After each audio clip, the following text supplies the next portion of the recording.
Հայաստանում խոշոր բիզնեսն իր փայը նվիրում է կառավարությանը։ Կառավարությունը ես եմ։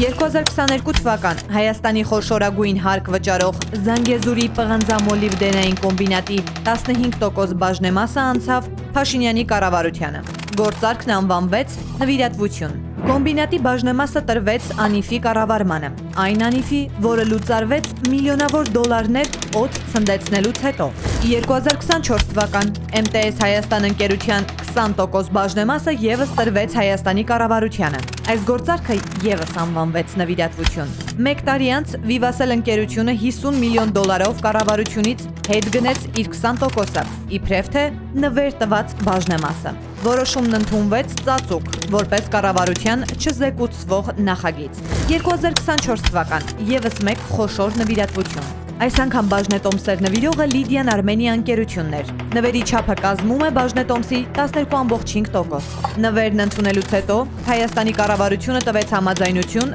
որ ամուլսարը շահագործվի։ 2025 թվական Հայաստանի կառավարությունը հայտարարեց Հայաստանի էլեկտրական ցանցերն ազգայնացնելու մասին այն բանից հետո, երբ Հայաստանի էլեկտրական ցանցեր ընկերությունը բաժնետոմսեր չնվիրեց կառավարությանը։